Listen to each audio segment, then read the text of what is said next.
Hi ಎಲ್ಲ big boss ಲವರ್ಸಿಗೆ ನನ್ನ ಕಡೆಯಿಂದ ಬಿಗ್ ಹಾಯ್. ಗಿಲ್ಲಿ ಕಾವ್ಯ ಬಗ್ಗೆ ನೀವು ಯಾಕೆ ವಿಡಿಯೋ ಮಾಡ್ತೀರಾ?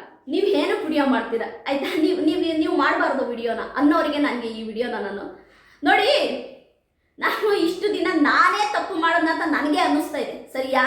ಅದು ಬಿಗ್ ಬಾಸ್ ಕನ್ನಡ ಸೀಸನ್ 11 ಆಗಿರ್ಬೋದು, ಬಿಗ್ ಬಾಸ್ ಕನ್ನಡ ಸೀಸನ್ 12 ಆಗಿರ್ಬೋದು. ಆಯ್ತಾ, ನನಗೆ ನಾನು ತಪ್ಪು ಮಾಡಿದ್ದಂತ ಅನ್ನಿಸ್ತಾ ಇದೆ. ಕಾರಣ ನಾವು ಬೇರೆ ಕೆಲಸದಲ್ಲಿ ಬ್ಯುಸಿ ಇರೋದ್ರಿಂದ, ಯಾವಾಗಲೂ ಒಂದೊಂದ್ಸರಿ ಬಿಗ್ ಬಾಸ್ ನೋಡ್ತಿರೋದ್ರಿಂದ, ಆಯ್ತಾ, ಅಷ್ಟು ನನಗೆ ಕರೆಕ್ಟಾಗಿ ನೋಡೋಕ್ಕಾಗಲಿಲ್ಲ. ನನಗೆ ಏನೋ ಒಂದು ಸೈಡ್ ರಿವ್ಯೂ ಮಾಡೋದಂತ ನನಗೆ ಅನ್ನಿಸ್ತಾ ಇದೆ. ಓಕೆ, ನನ್ನ ತಪ್ಪು ನನಗೆ ಗೊತ್ತಾಗಿದೆ. ನಾನು ಅದಕ್ಕೆ ಕೋಟೆ ಸೀಸನ್ 2 ಸ್ಟಾರ್ಟ್ ಆದಾಗಲೇ ಹೇಳಿದ್ದೀನಿ. ನಾನು ಬಿಗ್ ಬಾಸ್ ಸೀಸನ್ 13 ಇರ್ಬೋದು, ಅದೇ ರೀತಿ ಕೋಟೆ ಕಿಚನ್ ಸೀಸನ್ 2 ಇರ್ಬೋದು, ಪ್ರತಿಯೊಬ್ಬ ಕಂಟೆಸ್ಟೆಂಟ್ ಬಗ್ಗೆನೂ ನಾನು ವಿಡಿಯೋ ಮಾಡ್ತೀನಿ ಅಂತ. ಸರಿನಾ? ಅದೇ ರೀತಿ ನೀವು ಈಗ ಹೇಳ್ತಿರೋದ್ರೂ ನ್ಯಾಯ ಇದೆ. ನೀವು ಬಿಗ್ ಬಾಸ್ ಟೈಮಲ್ಲಿ ಸಪೋರ್ಟ್ ಮಾಡಿಲ್ಲ ಮೇಡಮ್, ಈಗ ಯಾಕೆ ಮಾಡ್ತಿದ್ದೀರಾ ಅಂತ ದಯವಿಟ್ಟು ನಾನು ಹೇಳ್ತಾ ಇದ್ದೀನಲ್ವಾ. ಬಿಗ್ ಬಾಸ್ ಸೀಸನ್ 11 ನನಗೆ ಮೋಕ್ಷಿತಾಗ ನಾನು ಸಪೋರ್ಟ್ ಮಾಡಿದ್ದೀನಿ, ಅದೇ ರೀತಿ ತ್ರಿವಿಕ್ರಮ್ಗೆ ಸಪೋರ್ಟ್ ಮಾಡಿದ್ದೀನಿ. ಹೌದು, ನಾನು ಒನ್ ಸೈಡಾಗಿ ಇದ್ದೆ ಅನ್ನೋದು ನನಗೆ ಅರ್ಥ ಆಗ್ತಿದೆ. ಸರಿಯಾ? ಯಾಕೆಂದರೆ ಬಿಗ್ ಬಾಸ್ ರಿವ್ಯೂ ಅಂತಂದರೆ 18 ಕಂಟೆಸ್ಟೆಂಟ್ಗಳ ಬಗ್ಗೆನೂ ಹೇಳ್ಬೇಕು, 18 ಕಂಟೆಸ್ಟೆಂಟ್ಗಳ ಬಗ್ಗೆನೂ ನಾವು ಅಪ್ಡೇಟ್ ಕೊಡಬೇಕು. ಅವ್ರ ಬಗ್ಗೆ ಆಯ್ತಾ, ಚಾಚು ತಪ್ಪದೆ ಶೋ ಅಲ್ಲಿ ಏನು ನಡೀತಾ ಅದನ್ನ ಹೇಳ್ಬೇಕು. ನನಗೆ ನನ್ನ ತಪ್ಪಿನ ಅರಿವಾಗಿದೆ. ಹೌದಾ? ನಾನು ಅಕಸ್ಮಾತ್ ವ್ಯೂಗೋಸ್ಕರ, ಲೈಕ್ಸಿಗೋಸ್ಕರ ವಿಡಿಯೋ ಮಾಡೋದಾಗಿದ್ದರೆ ಬಿಗ್ ಬಾಸ್ ಸೀಸನ್ 11 ಎಲ್ಲರ ಬಗ್ಗೆ ವಿಡಿಯೋ ಮಾಡ್ತಾ ಇದ್ದೆ. ಲೈಕ್ಸು, ಶೇರ್ಸು ಎಲ್ಲ ಬಂದಿರೋದು, ಫಾಲೋವರ್ಸೂ ಬಂದಿರೋದು. ಆಯ್ತಾ? ನಾನು ಹೇಳಿದ್ದೀನಿ ಫುಲ್ ಫ್ಲೆಡ್ಜ್ ಆಗಿ ನಂಗೆ ರಿವ್ಯೂ ಮಾಡೋಕ್ಕಾಗಿರಲಿಲ್ಲ ಅಂತ. ಅದೇ ರೀತಿ ಬಿಗ್ ಬಾಸ್ ಸೀಸನ್ 12 ಅಷ್ಟೇ ನಾನು ಫುಲ್ ಫ್ಲೆಡ್ಜ್ ಆಗಿ ರಿವ್ಯೂ ಮಾಡೋಕ್ಕಾಗಲಿಲ್ಲ. ಓಕೆ, ನಾನು ರಕ್ಷಿತ ನೋಡ್ತಾ ಇದ್ದೆ, ನಾನು ರಕ್ಷಿತ ಇಷ್ಟ ಆಯಿತು, ನಾನು ವಿಡಿಯೋ ಮಾಡಿದೆ. ಎಲ್ಲರ ಬಗ್ಗೆನೂ ಮಾತನಾಡಿದ್ದೀನಿ.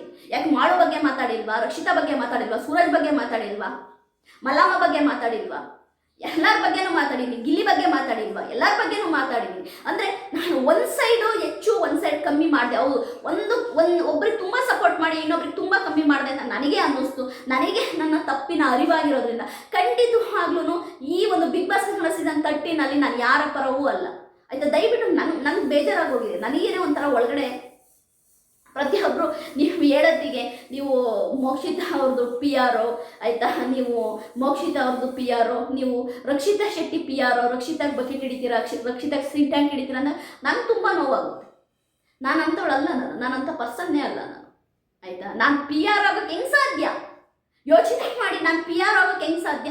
ಇನ್ಸ್ಟಾಗ್ರಾಮಲ್ಲಿ ನನ್ನ ಒಂದು ಅಕೌಂಟಲ್ಲಿ ಆಯಿತಾ ವಿಡಿಯೋನೇ ಇಲ್ಲ. ಇನ್ಸ್ಟಾಗ್ರಾಮಲ್ಲಿ ನಾನು ವಿಡಿಯೋನೇ ಹಾಕಲ್ಲ. ಇನ್ಸ್ಟಾಗ್ರಾಮಲ್ಲಿ ಮಾತ್ರ PR ಕೆಲಸ ಮಾಡೋಕ್ಕಾಗೋದು, ಅದು ಯೂಟ್ಯೂಬಲ್ಲ. ಇನ್ಸ್ಟಾಗ್ರಾಮಲ್ಲಿ ಮಾತ್ರ PR ಕೆಲಸ ಮಾಡೋಕ್ಕಾಗೋದು. ಆಯಿತಾ? ನಾನು ಇನ್ಸ್ಟಾಗ್ರಾಮಲ್ಲಿ ನನ್ನ ಅಕೌಂಟಲ್ಲಿ 4 ವಿಡಿಯೋ ಬಿಟ್ಟರೆ ವಿಡಿಯೋನೇ ಇಲ್ಲ, ನಾನು ಹಾಕೋದೇ ಇಲ್ಲ. ನಾನು ಹೆಂಗೆ PR ಮಾಡೋಕ್ಕಾಗುತ್ತೆ? ಯೋಚನೆ ಮಾಡಿ.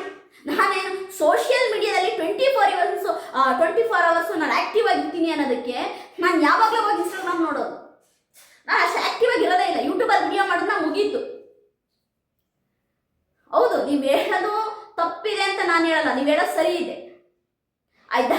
ಗಿಲ್ಲಿ ಕಾವ್ಯ ಬಗ್ಗೆ ನೀವು ಈಗ ವಿಡಿಯೋ ಮಾಡ್ತಿದ್ದೀರಾ ಮೇಡಮ್, ಅವಾಗಲೇ ನೀವು ವಿಡಿಯೋ ಮಾಡಿದರೆ ನಿಮಗೆ ಎಷ್ಟು ಫಾಲೋವರ್ಸ್ ಬಂದಿರೋರು, ಆಯಿತಾ, ನಿಮ್ಮ ಚಾನಲ್ ಎಷ್ಟು ಗ್ರೋ ಆಗಿರೋದು ಅಂತ ತುಂಬ ಜನ ಹೇಳ್ತಾರೆ. ಹೌದು, ಆಯಿತಾ, ನಾನು ತಪ್ಪು ಮಾಡಿದೆ. ಯಾಕೆಂದರೆ ಗಿಲ್ಲಿಗೆ ಎಷ್ಟು ಐಪಿದ್ದು ನಿಮ್ಮೆಲ್ಲರಿಗೂ ಗೊತ್ತು, ಕಾವ್ಯಂಗೆ ಎಷ್ಟು ಐಪಿದ್ದು ನಿಮ್ಮೆಲ್ಲರಿಗೂ ಗೊತ್ತು.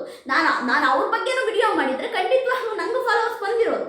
ಈಗ ಯಾಕೆ ನಾನು ವಿಡಿಯೋ ಮಾಡ್ತಾ ಇದ್ದೀನಿ ಅಂದರೆ, ನನಗೆ ಈ PR ಅನ್ನೋದನ್ನ ಹೊರಗಡೆ ಬರಬೇಕು. ನಾನು ಆಯ್ತಾ, ನನ್ನ ಒಂದು ಮೇನ್ ಅಜೆಂಡನೇ ಅಷ್ಟೇ. ನಾನು ಈ PR ಅನ್ನೋದ್ರಿಂದ ಹೊರಗಡೆ ಬರಬೇಕು. ಆಯಿತಾ? ಇನ್ನೊಬ್ರು ಬಕೆಟ್ಟು, ಇನ್ನೊಬ್ರು ಸಿಂಕ್ ಟ್ಯಾಂಕ್ ಅನ್ನೋದ್ರಿಂದ ಹೊರಗಡೆ ಬರಬೇಕು. ಇಲ್ಲ ಅಪ್ಪ, ಇವರ ರಿವ್ಯೂ ತುಂಬ ಚೆನ್ನಾಗಿದೆ, ಎಲ್ಲರ ಬಗ್ಗೆನೂ ಚಾಚು ತಪ್ಪದೆ ಹೇಳ್ತಾರೆ ಅಂತ ನಾನು ಅನ್ನಿಸ್ಕೋಬೇಕು. ಬಿಗ್ ಬಾಸ್ ಕನ್ನಡ ಸೀಸನ್ 13 ನನ್ನ ಅಜೆಂಡಾ, ನನ್ನ ಧ್ಯೇಯ ಅದೇನೆ. ಪ್ರತಿಯೊಬ್ಬರ ಬಗ್ಗೆನೂ ಚಾಚು ತಪ್ಪದೆ ಪಿನ್ ಟು ಪಿನ್ ಮುಂದೆ ಇಡಬೇಕು, ಅಷ್ಟೇ ನನಗಿದು. ಯಾಕೆ ಅಂತಂದರೆ ಅದೇನೋ ಹೇಳ್ತಾರಲ್ಲ ಗಾದೆ, ನಾವೇನೂ ಮಾಡ್ದೇನೆ ಯಾಕೆ ಅನ್ನಿಸ್ಕೋಬೇಕು ಹೇಳಿ? ಆಯಿತಾ? ಅದು ಎಷ್ಟು ಆಯಿತಾ ಸರಿ ಆಗ್ತಾರೆ ಗೊತ್ತಾ? ನೀವು ರಕ್ಷಿತಾ ಶೆಟ್ಟಿ ಚೊಂಬು, ರಕ್ಷಿತಾ PR ಹಾಗೆ ಹೀಗೆ ಅಂತೇಳಿ. ಆಮೇಲೆ ರಕ್ಷಿತಾ ಫ್ಯಾನ್ಸು ಕೆಲವೊಂದಿಬ್ರು, ಮೇಡಮ್ ನಿಮಗೆ ಏನಾಯಿತು ಆಯಿತಾ, ಇವಾಗ ರಕ್ಷಿತಾ ಬಗ್ಗೆ ನೀವು ವಿಡಿಯೋನೇ ಮಾಡ್ತಾ ಇಲ್ಲ. ಎಲ್ಲರ ಬಗ್ಗೆ ವಿಡಿಯೋ ಮಾಡ್ತಾ ಇದ್ದೀನಿ, ಅದನ್ನು ನೀವು ತಗೋಬೇಕಷ್ಟೇ. ಯಾಕೆ ರಕ್ಷಿತಾ ಕೋಟೆ ಕಿಚನ್ ಬಗ್ಗೆ ನಾನು ವಿಡಿಯೋ ಮಾಡಿಲ್ವಾ? ರಕ್ಷಿತಾ ಪ್ರತಿಯೊಂದ್ರ ಬಗ್ಗೆ ನಾನು ವಿಡಿಯೋ ಮಾಡ್ತಾ ಇದ್ದೀನಿ. ಅಕ್ಸೆಪ್ಟ್ ಮಾಡ್ಕೊಳ್ಳಿ ಅಷ್ಟೇ. ಅಕ್ಸೆಪ್ಟ್ ಮಾಡ್ಕೊಂಡ್ರೆ ಎಲ್ಲ ಆಗುತ್ತೆ. ಬಟ್ ದಯವಿಟ್ಟು ಆಯ್ತಾ ನನ್ನ ಚಾನಲಲ್ಲಿ ಇಂಥರ ಬಗ್ಗೆನೇ ವಿಡಿಯೋ ಮಾಡಬೇಕು, ಇಂಥರ ಬಗ್ಗೆ ವಿಡಿಯೋ ಮಾಡಬಾರ್ದು ಹಂಗೆ ಯಾರೂ ಕೂಡ ನನಗೆ ವಾರ್ನ್ ಮಾಡೋದಾಗಲಿ ಹೇಳೋದಾಗಲಿ ಮಾಡಬೇಡಿ. ಯಾರ ಬಗ್ಗೆ ವಿಡಿಯೋ ಮಾಡಬೇಕು, ಯಾರ ಬಗ್ಗೆ ಮಾಡಬಾರ್ದು, ಏನು ಮಾಡಬೇಕು ನನಗೆ ಗೊತ್ತಿದೆ ಆಯಿತಾ. ಗಿಲ್ಲಿ ಕಾವ್ಯ ಬಗ್ಗೆ ನಾನು ಈ ವಿಡಿಯೋ ಮಾಡೋದ್ರಿಂದ ಆಯಿತಾ ಯಾರಿಗಾದರೂ ಆಯಿತಾ ನೋವಾಗಿದೆ ಅಂತಂದರೆ ಅದು ನಾನು ನೋವು ಅಂತ ಯಾಕೆ ತಗೊಂತೀರಾ? ನಾನು ಒಬ್ಬರಿಗೆ ಸೀಮಿತ ಅಲ್ಲ ಆಯಿತಾ. ಅದು ಮೋಕ್ಷಿತನಿಗೆ ಸೀಮಿತ ಅಂತನೋ ಇಲ್ಲ ರಕ್ಷಿತಾ ಶೆಟ್ಟಿಗೆ ಸೀಮಿತ ಹಂಗಲ್ಲ. ಇದು ರಿವ್ಯೂ ಚಾನಲ್ಲು. ನಿನ್ನ ಮುಂದೆ ನನ್ನ ಚಾನಲಲ್ಲಿ ಪ್ರತಿಯೊಬ್ಬರ ಬಗ್ಗೆನೂ ವಿಡಿಯೋ ಬರುತ್ತೆ. ವ್ಯೂಸ್ ಬರಲಿ ಬರದೇ ಇರಲಿ, ಪ್ರತಿಯೊಬ್ಬರ ಬಗ್ಗೆನೂ ವಿಡಿಯೋ ಬರುತ್ತೆ. ಇನ್ಕ್ಲೂಡಿಂಗ್ ಬಿಗ್ ಬಾಸ್ಗೆ ಕಾಮನ್ ಮ್ಯಾನ್ ಅಂದರೆ ಏನು ಅಗ್ನಿ ಪರೀಕ್ಷೆಯಲ್ಲಿ ಈ ಬಿಗ್ ಬಾಸ್ನ ಕಾಮನ್ ಮ್ಯಾನ್ಗಳು ಬರ್ತಾರೆ ಬಿಗ್ ಬಾಸ್ಗೆ ಆಡಿಷನ್ ಕೊಡೋಕ್ಕೆ, ಅವರ ಬಗ್ಗೆಯೂ ಕೂಡ ವಿಡಿಯೋ ಬರುತ್ತೆ. ನಾನು ವ್ಯೂಸು ಲೈಕ್ಸಿಗೋಸ್ಕರವಾಗಿ ವಿಡಿಯೋ ಮಾಡೋಳಲ್ಲ ಆಯಿತಾ. ಹಾಗೆ ನೀವು ಆಯಿತಾ, ನೀವು ಒಬ್ರಿಗೆ ಪಿ ಆರ್ ಆಗಿದ್ದೀರಾ, ಒಬ್ರಿಗೆ ಬಕೆಟ್ ಅಂತ ನನಗೆ ಅನ್ನಿಸ್ಕೊಂಡು ನನಗೆ ಬೇಜಾರಾಗಿದೆ. ನಿನ್ನ ಮುಂದೆ ನನಗೆ ಬೇಡ ಅದು, ಆ ಒಂದು ಟೈಟಲ್ ಬೇಡ ನನಗೆ.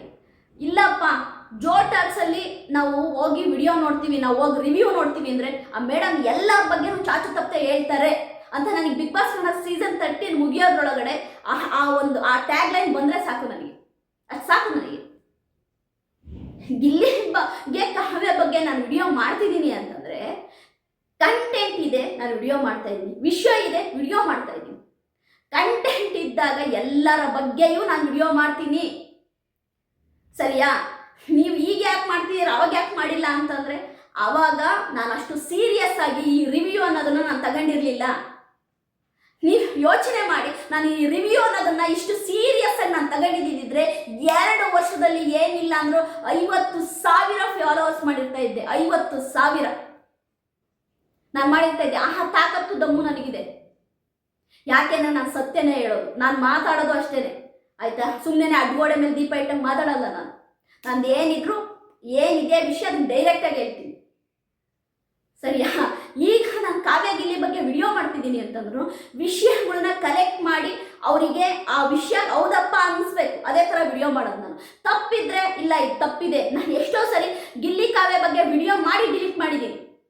ಕಾರಣ ಯಾಕೆ ಅಂದರೆ ರಾಂಗ್ ಮೆಸೇಜ್ ಹೋಗ್ಬಾರ್ದು ಫ್ಯಾನ್ಸಿಗೆ ಅಂತ. ರಾಂಗ್ ಮೆಸೇಜು ಫ್ಯಾನ್ಸಿಗೆ ಹೋಗ್ಬಾರ್ದು ನನಗೆ ಆಯ್ತು. ಅಷ್ಟು ತುಂಬ ಜಾಗ್ರತೆಯಿಂದ ವಿಡಿಯೋಗಳು ಮಾಡ್ತೀನಿ ನಾನು, ಅಷ್ಟು ಜಾಗ್ರತೆಯಿಂದ. ಓಕೆ ಅಪ್ಪ ಗಿಲ್ಲಿ ಕಾವ್ಯ ವಿಡಿಯೋ ಹಾಕ್ಸಿದ್ರೆ ನಂಗೆ ಲೈಕ್ಸ್ ಬರುತ್ತೆ ಆಯಿತಾ, ನನಗೆ ವ್ಯೂಸ್ ಬರುತ್ತೆ ಅಂತೇಳಿ ಹೆಂಗೆ ಬೇಕಾಬಿಟ್ಟು ಹಾಕಲ್ಲ ನಾನು. ಇದೇ ಫಸ್ಟ್ ಆ್ಯಂಡ್ ಲಾಸ್ಟು. ನಿನ್ನ ಮುಂದೆ ಯಾರಾದರೂ ಗಿಲ್ಲಿ ಕಾವ್ಯ ಬಗ್ಗೆ ನೀವು ಯಾಕೆ ವಿಡಿಯೋ ಹಾಕ್ತೀರಂತ ಕ್ವಶನ್ ಮಾಡಿದ್ರೆ ನಿಜವಾಗ್ಲೂ ನಾನು ಸುಮ್ಮನೆ ಇರಲ್ಲ ಆಯಿತಾ. ನೀವು ಕೇಳಂಗೆ ಇಲ್ಲ, ಇದು ಯಾರ ಒಬ್ಬರ ಚಾನಲ್ ಅಲ್ಲ, ಇದು ಎಲ್ಲರ ಬಗ್ಗೆಯೂ ವಿಡಿಯೋ ಮಾಡಲೇಬೇಕು, ಮಾಡೇ ಮಾಡ್ತೀನಿ. ಇದಕ್ಕಿಂತ ವೆರೈಟಿ ಆಫ್ ವಿಡಿಯೋಗಳು ಬಿಗ್ ಬಾಸ್ ಕನ್ನಡ ಸೀಸನ್ 13 ಇರುತ್ತೆ.